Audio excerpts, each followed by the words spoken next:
Okay, David here, and today we're going to start on this eastern red cedar that got ripped up on April 29. The top got torn out of it. There we go. Top got torn out of it, and it's sitting up on several limbs, so there's a lot of stressed limbs there. You have to think about that. Most of the limbs are on the side here toward the camera, so it wants to fall away to the other side as I work. So we're going to start out here, take off these ones with no stress on them. And the thing to remember when you're cutting these is they're loaded. This is not a real heavy tree, but think about those stresses. You want to cut the compressed side first and then go to the tension side. The compressed side, though, if you cut too far, is going to pinch you. So go easy, be mindful of what they'll do, and kind of feel your way out on them as you get started. So we're going to start right here, take this one out. So I'm going to turn this down a bit. I'm going to do a cold start, so you'll hear me yanking the saw a few times.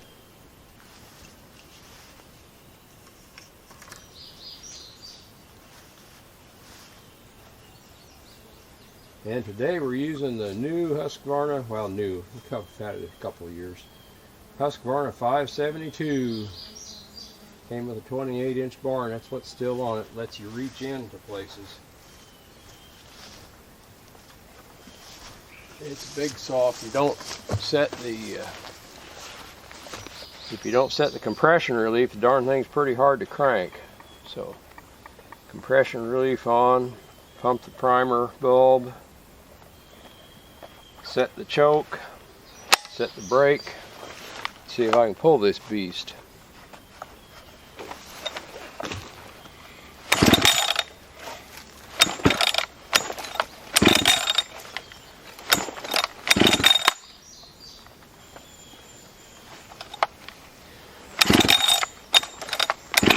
There, she fired once, I think. Take the choke off.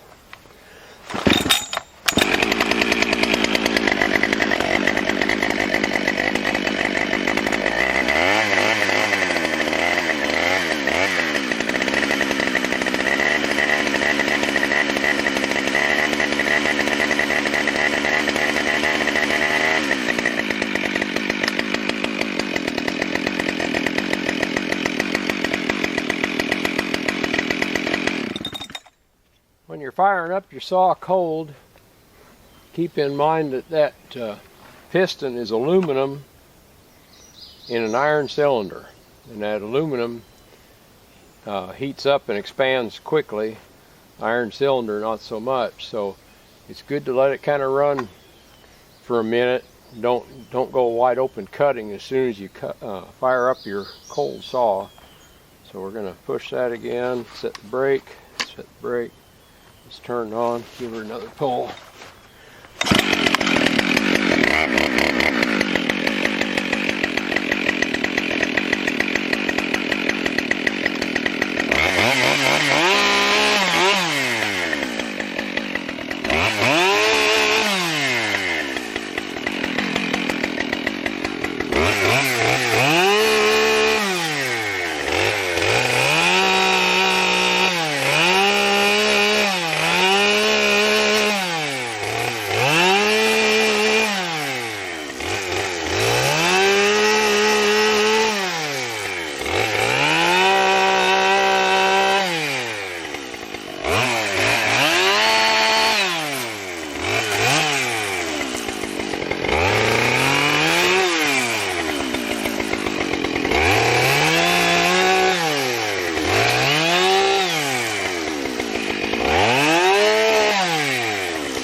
Okay, I'm getting my workspace crowded up, so I'm going to pitch some of this stuff out.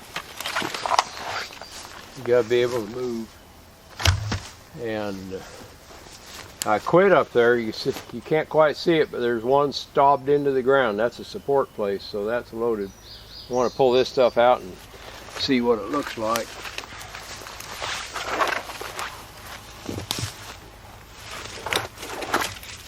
These things are messy. When you throw those in your utility vehicle, the smaller you make them, the better they stack. You may leave them big. Leave them big, that thing won't stack worth a hoot. You've got a couple forks on it.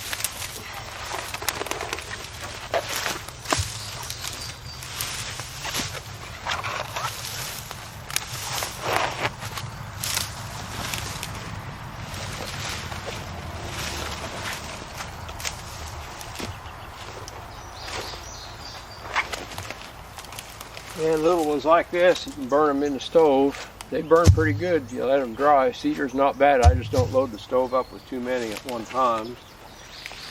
So we'll keep those. Okay. This has got to come out.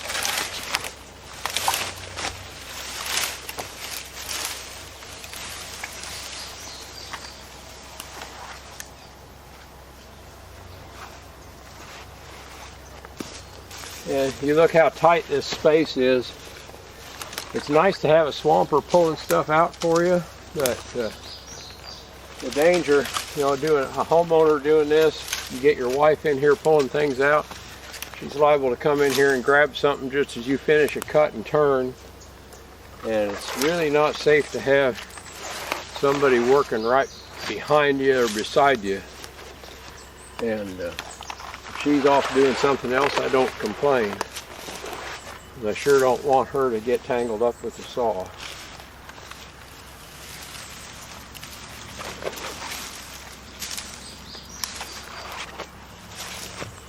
Okay. Oh, there's another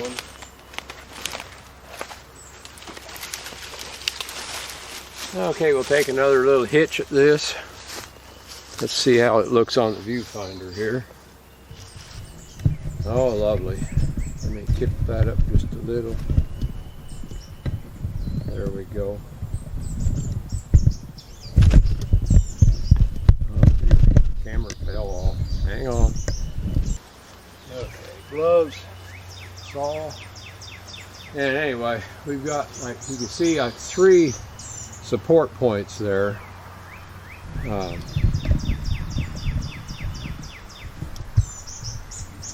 There's one, let me see here. There's one right in there. There's one stabbed into the ground.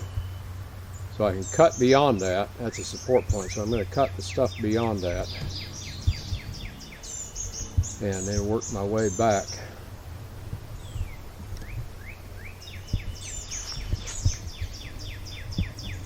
Oh dear, we got a leg falling down. There we go.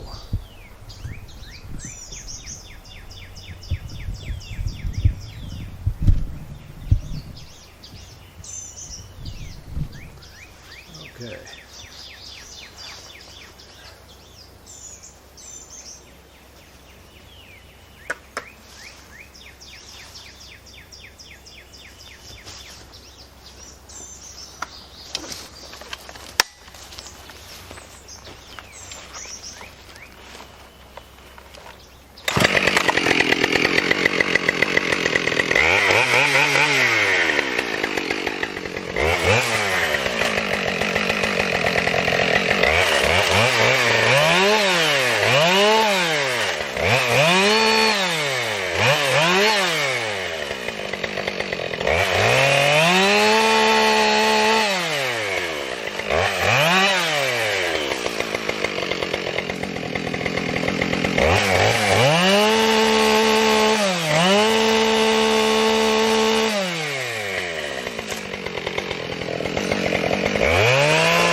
Okay, now all we got left to do is buck up these 3 big chunks, which is not too exciting. I'll cut most of the way through, roll them over and finish them. That didn't take long. So anyway, I only had one minor pinch and I pulled out of that. I got whacked on the back of the helmet one time with one coming from behind me. I didn't see that coming, just bang, hit my helmet. You probably heard that and saw it on there. So anyway, overall successful. I got stuff to pick up now, and I think we'll go ahead and break these up and run them through the splitter, because we found this cedar does seem to burn if you just put one chunk in at a time with other woods, and we haven't had any trouble with it clogging the chimney. Well, we got this stuff bucked up. Take a good look at that wood. It is punky, covered up with carpenter ants, and we have carpenter ants galleries going all over through that. So this wood tore off easily. And if we go up the tree, let me back out here. If we go up the tree, you can see that wood up there is a different color, and you can see the galleries in that wood too. So we had carpenter ants working on a place where rot had invaded this tree. You don't really expect rot to get into an eastern red cedar, but it did. So there's some kind of a wound up there that introduced rot into that tree. Those carpenter ants are not happy, but so this is a good reminder. Monitor your shade trees. You get a dead place on them. If it's next to your house, eventually that's going to be a problem for your house. So keep an eye on those trees. You see something like this going on, it's better off to get it down before it causes your damage. Thank you all for visiting. Catch you all later.